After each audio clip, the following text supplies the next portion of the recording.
വയനാട് വീണ്ടും വന്യജീവി ആക്രമണം. കുറുക്കൻമൂലയിൽ ഇറങ്ങിയ പുള്ളിപ്പുലി വളർത്തുനായയെ പിടികൂടി. സ്ഥലത്ത് വനം വകുപ്പ് പരിശോധന നടത്തി. നായയെ പിടികൂടിയത് കടുവയെന്ന് നാട്ടുകാർ പറയുന്നു. അർജുൻ PS ചേരുന്നു. അർജുൻ, വയനാടിനെ സംബന്ധിച്ചിടത്തോളം വന്യജീവി ഭീതി അകലുന്നില്ല എന്നതിൻ്റെ ഏറ്റവും ഒടുവിലത്തെ ഉദാഹരണമായിരിക്കുകയാണ്. കുറുക്കൻമൂലയിലാണ് വളർത്തുനായയെ പുള്ളിപ്പുലി പിടികൂടിയിരിക്കുന്നത്. ഈ വന്യജീവി ഏത് എന്നുള്ളതിലൊരു സ്ഥിരീകരണം ഇതുവരെ വന്നിട്ടില്ല. എന്തായാലും എന്താണ് നാട്ടുകാർ പറയുന്നത്?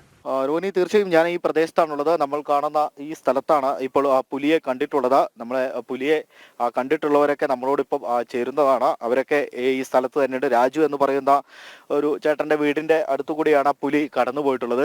അദ്ദേഹം അവിടെ വെച്ച് ആ പുലിയെ കണ്ടു എന്നുള്ളതാണ് നമുക്ക് മനസ്സിലാക്കാൻ സാധിക്കുന്നത്. ഈ പ്രദേശങ്ങളിലാണ് നമുക്ക് മനസ്സിലാക്കാൻ സാധിക്കുന്നത്. ഈ ഒരു കാട്, ഈ കാട്ടിൻ്റെ തൊട്ടടുത്തുള്ള ഗ്രാമമാണ്. ആ ഗ്രാമത്തിലാണ്, ആ ഗ്രാമത്തിൻ്റെ അടുത്താണ് ഇപ്പോൾ പുലി ഇറങ്ങിയിട്ടുള്ളത്. ഈ ചേട്ടൻ നമ്മളോട് സംസാരിക്കുന്നുണ്ട്. ചേട്ടന്റെ പേരെങ്ങനെയായിരുന്നു? എൻ്റെ പേര് രാജു.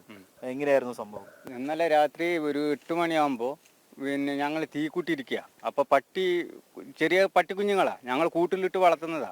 ഈ പട്ടിക്കാട് നടക്കുന്നതുകൊണ്ട് ഞങ്ങൾ വിടുന്നില്ല. അങ്ങനെ 2-3 പട്ടീനെ പിടിച്ചു പോയതുകൊണ്ട് ഞങ്ങൾക്ക് പേടിയായതുകൊണ്ട് കൂട്ടിലാണ് ഇടുന്നത്. അപ്പോൾ ഇന്നലെ ചോറ് കൊടുക്കാനായിട്ട് പട്ടിക്കുഞ്ഞിനെ തുറന്നു വിട്ട് ചോറെല്ലാം കൊടുത്ത്, അപ്പോൾ ഞാൻ പറഞ്ഞ് പട്ടിക്കുഞ്ഞിനെ കൂട്ടിലേക്ക് കയറ്റി വിടുമെന്ന് പറഞ്ഞു. അപ്പം ഭാര്യ പറഞ്ഞ് കുറച്ച് കൂട്ടിലിരിക്കുന്നല്ലേ, കുറച്ച് തുള്ളി കളിച്ച് നടക്കട്ടെ, കയറി കിടക്കാനാകുമ്പോൾ നമുക്ക് കൂട്ടിലിടാമെന്ന് പറഞ്ഞു. അപ്പോൾ ആ പട്ടിക്കുഞ്ഞ് കുറച്ച് കഴിയുമ്പോൾ കയറുന്ന ഒച്ച കേട്ടിട്ട്, അപ്പം ഞാൻ തൊട്ടടുത്തുള്ള പട്ടി വന്ന് കടിക്കുന്നുവെന്ന് ഓർത്തിട്ട് ടോർച്ച് എടുക്കാണ്ട് വീടിൻ്റെ മുന്നിലേക്ക് ഓടി. അപ്പോൾ ചെറിയ മോൻ പറഞ്ഞ് അവിടെ നിന്നല്ല ഒച്ച കേട്ടെ വീടിൻ്റെ പുറയുന്നെന്ന് പറഞ്ഞു. അപ്പോൾ പുലിയല്ല, പെണ്ണുങ്ങൾ ടോർച്ച് എടുത്ത് ഇവിടെ വന്ന് നോക്കുമ്പോൾ സംഭവം ഇതാ ഇവിടെ. അപ്പോൾ എന്നോട് പറഞ്ഞു ഓടി വരി, ഇതാ കടുവ നിൽക്കുന്നെന്ന് പറഞ്ഞു. അപ്പോൾ ഞാൻ അവിടെ നിന്ന് ഓടി വരുമ്പോൾ ഈ ഇല്ലിൻ്റെ മറവത്ത് കടന്നുപോയി. എനിക്ക് ആ വാല് ഭാഗം മാത്രമേ ഈ ഇല്ലിൻ്റെ മറയത്ത് അങ്ങോട്ട് കടന്നുപോയി. എനിക്ക് ആ വാല് ഭാഗം മാത്രമേ കാണാൻ പറ്റുള്ളൂ. കടുവാണെന്ന് പറഞ്ഞാൽ ഞങ്ങൾക്ക് ഈ കടുവിനെയും ഈ പുലിനെയും പട്ടിപ്പുലിനെയും എല്ലാം കണ്ടാൽ നമുക്ക് തിരിച്ചറിയാൻ പറ്റും.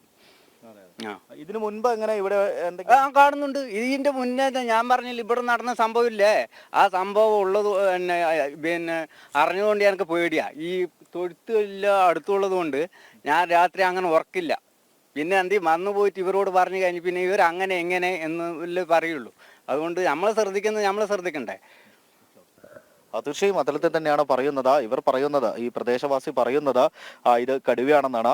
ഈ നിൽക്കുന്ന സ്ഥലത്താണ് ഈ കടുവയെ കണ്ടിട്ടുള്ളത്. അദ്ദേഹം കടുവയാണെന്ന് പറയുന്നു. ഈ ഒരു ജീവിയെ കണ്ടിട്ടുള്ള അജ്ഞാത ജീവി എന്ന് നമുക്ക് പറയാം. അത്തരത്തിൽ ഒരു അജ്ഞാത ജീവിയെ കണ്ടിട്ടുള്ളത്. ഇനിയും കടുവയാണോ പുലിയാണോ എന്നുള്ളത് സ്ഥിരീകരിക്കേണ്ടിയിരിക്കുന്നു. എന്നാൽ തന്നെയും ഈ നാട്ടുകാരും അതുപോലെ തന്നെ ഇത്തരത്തിലുള്ള ഇവിടെയുള്ള ഈ ചേട്ടൻ, ഈ കണ്ടിട്ടുള്ള ചേട്ടനും പറയുന്നത് ഇത് കടുവ തന്നെയാണെന്നുള്ളതാണ്. എന്നാൽ തന്നെയും ഈ ഒരു പ്രദേശത്ത് ഇതിനു മുൻപും ഇത്തരത്തിൽ ജീവികളെ കണ്ടിട്ടുണ്ട്, വന്യജീവികളെ കണ്ടിട്ടുണ്ട് എന്നുള്ളതാണ് പറയുന്നത്. ശരി, അർജുനാണ് വിവരങ്ങൾ നൽകിയത്.